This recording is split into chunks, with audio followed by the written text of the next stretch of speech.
Assalamualaikum warahmatullahi wabarakatuh. Izin Bapak, perkenalkan nama saya Yadi Alferinanda, NIM 211103-2009. Di sini saya akan mempresentasikan tentang etika dalam bisnis. Kasus etika pertama, melubernya lumpur dan gas panas di Kabupaten Sidoarjo yang disebabkan eksploitasi gas PT Lapindo berantas. Dalam kasus Lapindo, bencana memaksa penduduk kehilangan tempat tinggal, pekerjaan, dan masa depan. Perusahaan pun terkesan lebih mengutamakan penyelamatan aset-asetnya daripada mengatasi soal lingkungan dan sosial yang ditimbulkan.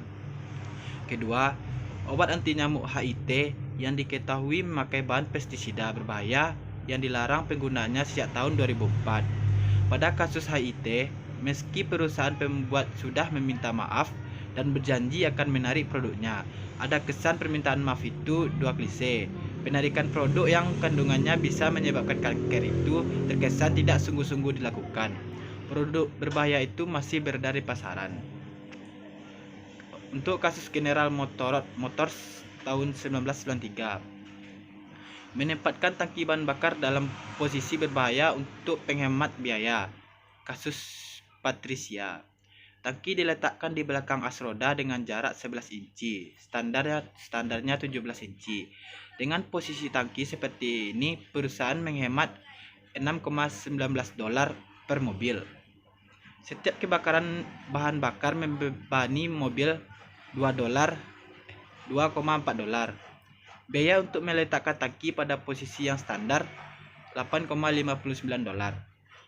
6 tuntutan tahun 1960, 25 pada tahun 1972. Untuk bencana Triangle Steelworks Factory 1911, yaitu pemilik pabrik di wilayah garmen di Manhattan menempatkan pekerjaannya dalam ruangan terkunci untuk mencegah mereka melarikan diri. Sekitar 146 orang tewas karena kebakaran. Selanjutnya, pengaruh bisnis terhadap etika. Dari kasus-kasus yang disebutkan sebelumnya, bagaimana perusahaan bersedia melakukan apa saja demi laba. Lanjut dengan hubungan sinergis antara etika dan laba.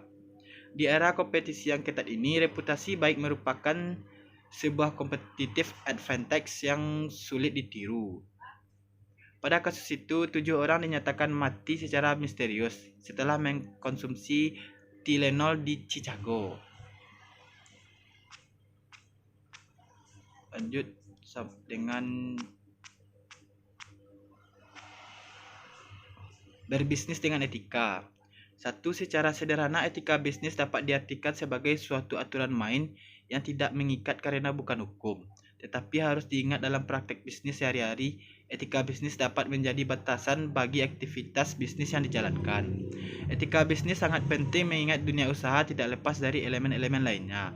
Keberadaan usaha pada hakikatnya adalah untuk memenuhi kebutuhan masyarakat. Bisnis tidak hanya mempunyai hubungan dengan orang-orang maupun badan hukum sebagai pemasok, pembeli, penyalur, pemakai, dan lain-lain. Masalah etika dalam bisnis. 1. Suap. 2. Paksaan. 3. Penipuan. 4. Pencurian. 5. Diskriminasi tidak jelas. Yang pertama mengenai suap adalah tindakan berupa menawarkan, memberi, menerima, atau meminta sesuatu yang berharga dengan tujuan mempengaruhi tindakan seorang pejabat dalam melaksanakan kewajiban publik. Suap dimaksud untuk memanipulasi seseorang dengan membeli pengaruh. Pembelian itu dapat dilakukan baik dengan membayarkan sejumlah uang atau barang, maupun pembayaran kembali setelah transaksi terlaksana. Yang kedua, paksaan adalah tekanan, batasan, dorongan dengan paksa atau dengan menggunakan jabatan atau ancaman. Selanjutnya, penipuan adalah tindakan memperdaya, menyesatkan yang disengaja dengan mengucapkan atau melakukan kebohongan. Lalu dengan pencurian merupakan tindakan mengambil sesuatu yang bukan hak kita atau mengambil properti milik orang lain tanpa persetujuan pemiliknya. Diskriminasi tidak jelas adalah perlakuan tidak adil atau penolakan terhadap orang-orang tertentu yang disebabkan oleh ras, jenis kelamin, kewarganegaraan, atau agama. Selanjutnya, pentingnya etika dalam dunia bisnis. Perubahan perdagangan dunia menuntut segera dibenahinya etika bisnis agar tatanan ekonomi dunia semakin membaik. Langkah apa yang harus ditempuh? Sebagai bagian dari masyarakat, tentu bisnis tunduk pada norma-norma yang ada pada masyarakat. Tata hubungan bisnis dan masyarakat yang tidak bisa dipisahkan itu membawa serta etika-etika tertentu dalam kegiatan bisnisnya. Baik etika itu antara sesama pelaku bisnis maupun etika bisnis terhadap masyarakat dalam hubungan langsung maupun tidak langsung. Dalam menciptakan etika bisnis, Dali Muntet yaitu pada tahun 2004 menganjurkan untuk memperhatikan hal-hal sebagai berikut. 1. Pengendalian diri. Artinya pelaku-pelaku bisnis mampu mengendalikan diri mereka masing-masing untuk tidak memperoleh apapun dari siapapun dan dalam bentuk apapun. Yang kedua, pengembangan tanggung jawab sosial. Pelaku bisnis di sini dituntut untuk peduli dengan keadaan masyarakat, bukan hanya dalam bentuk uang dengan jalan memberikan sumbangan, melainkan lebih kompleks lagi. Yang ketiga, mempertahankan jati diri. Mempertahankan jati diri dan tidak mudah untuk terombang-ambing oleh pesatnya perkembangan informasi dan teknologi adalah salah satu usaha menciptakan etika bisnis. Yang keempat, menciptakan persaingan yang sehat. Persaingan dalam dunia bisnis perlu untuk meningkatkan efisiensi dan kualitas. Yang kelima, menerapkan konsep pembangunan berkelanjutan.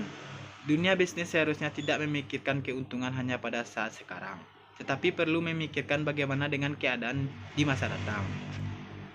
Yang keenam, menghindari sifat 5K, yaitu kata belej, kong kali kong, koneksi, kolusi, dan komisi.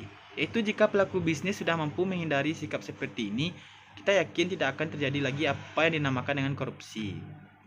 Yang ketujuh, mampu menyatakan yang benar itu benar. Artinya, kalau pelaku bisnis itu memang tidak wajar untuk menerima kredit sebagai contoh karena persyaratan tidak bisa dipenuhi, jangan menggunakan kata belej dari koneksi serta melakukan kong kali kong dengan data yang salah. Yang kedelapan, menumbuhkan sikap saling percaya antar golongan usaha. Untuk menciptakan kondisi bisnis yang kondusif, harus ada sikap saling percaya. Yang kesembilan, konsekuen dan konsisten dengan aturan main bersama. Semua konsep etika bisnis yang telah ditentukan tidak akan dapat terlaksana apabila setiap orang tidak mau konsekuen dan konsisten dengan etika tersebut. Yang ke-10, memelihara kesepakatan. Memelihara kesepakatan atau menumbuh kembangkan kesadaran dan rasa memiliki terhadap apa yang telah disepakati. Yang terakhir, 11, menuangkan ke dalam hukum positif. Perlunya sebagian etika bisnis dituangkan dalam suatu hukum positif yang menjadi peraturan perundang-undangan dimaksudkan untuk menjamin kepastian hukum dari etika bisnis tersebut, seperti proteksi terhadap pengusaha lemah. Sekian presentasi yang dapat saya tampilkan. Banyak maaf. Assalamualaikum warahmatullahi wabarakatuh.